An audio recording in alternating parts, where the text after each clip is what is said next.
அம்பேத்கரை முழுமையா படிச்சவன் பெரியாரோட ஒப்பிடுவானா? சூத்திரங்கிறவன் யாருன்னு அம்பேத்கர் சொன்னதுக்கும் பெரியார் சொல்றதுக்கு யாரு? 75, 85, 80 விழுக்காடு இந்த நிலப்பரப்பு முழுமை சூத்திர பட்டம் கட்டியிருக்கான். நீ பர்டிகுலரா என் நிலத்துல வந்து உட்கார்ந்துக்கிட்டு தமிழன் தாசி மகன் தமிழன், நீ தமிழனை மட்டுமே சூத்திரன் எழுதியிருக்கா? சாஸ்திரம் எழுதியிருக்கா? தெரியல. அவர் என்ன படிச்சிருக்காருன்னு தெரியல. எனக்கு அம்பேத்கரை பற்றி என்ன படிச்சுட்டு சொல்றாரு தெரியல. நான் முன்னி கூட ஒரு நிகழ்ச்சியில் ஒன்று சொன்னேன். தமிழ்நாடு அரசில் வந்து தலைமைச் செயலாளராக இருந்தார் ஒருத்தர், பத்மநாபன் ஒரு IAS ஆஃபீஸர், தலைமைச் செயலாளர் இருந்தார். அவர் வந்து பட்டியலினத்தை சார்ந்தவர்.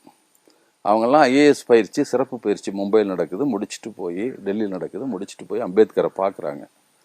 பட்டியலினத்தை சார்ந்தவர்களும் ஒரு குரூப் போகிறாங்க, அவர்கிட்ட பேசுகிறாங்க. ஐயா, நாங்கள் வந்து தமிழ்நாட்டை சேர்ந்தவங்க, நான் IAS முடிச்சுட்டு போகிறோம், எங்களுக்காக அறிவுரை சொல்லுங்கள் அப்படின்னு கேட்குறாங்க.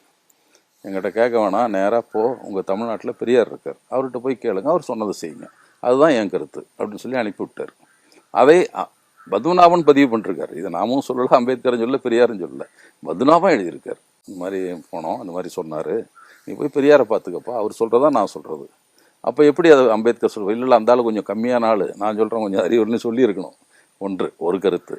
இன்னொன்று, பெரியாரும் அம்பேத்கரும் 1940 தான் சந்திக்கிறாங்க, ஜனவரியில் தான் சந்திக்கிறாங்க. 2 பேரும் ஜனவரி 40 தான் சந்திக்கிறாங்க மும்பையில்.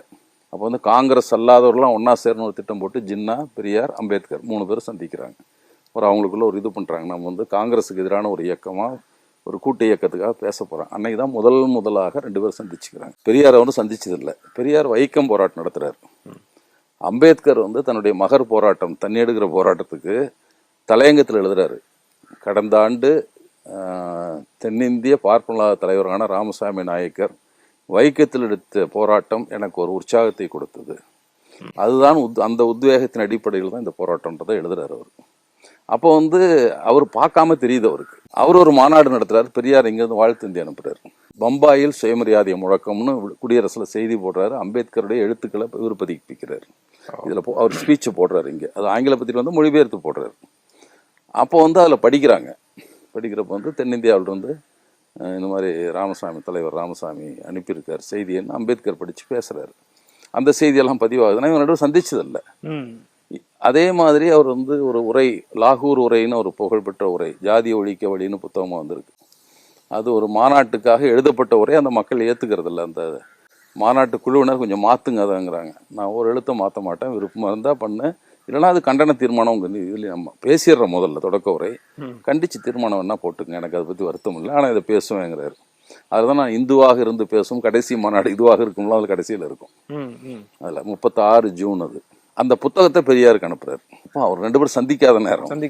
ஆனால் அந்த இவராக புத்தகமாக போட்டு வெளியிடுறாரு அம்பேத்கர். அந்த புத்தகத்தை அனுப்பிச்ச உடனே இவர் இங்கிருந்து கடிதம் எழுதுறாரு, நான் இதை தமிழ் மொழிபெயர்த்து வெளியிடலாமா அப்படின்னு. பெரியார் தாராளம் வெளியிடுங்கிறார். பெரியார் மொழிபெயர்த்து வெளியிடுறாரு.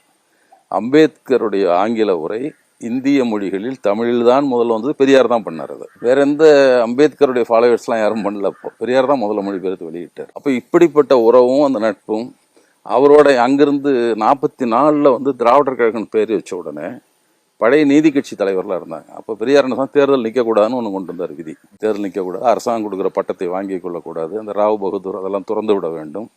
அதெல்லாம் துறக்க முடியாதவர்கள்லாம் கொஞ்சம் பெரியார் விட்டு போனாங்க. அவங்கெல்லாம் ஒரு மாநாடு நடத்தி, ஒரு கன்னிமரா ஹோட்டலில் தான் நினைக்கிறேன், ஒரு இது நடத்தி அவரை வர சொல்கிறாங்க. அம்பேத்கரை கூப்பிட்டு விருந்து கொடுக்குறாங்க.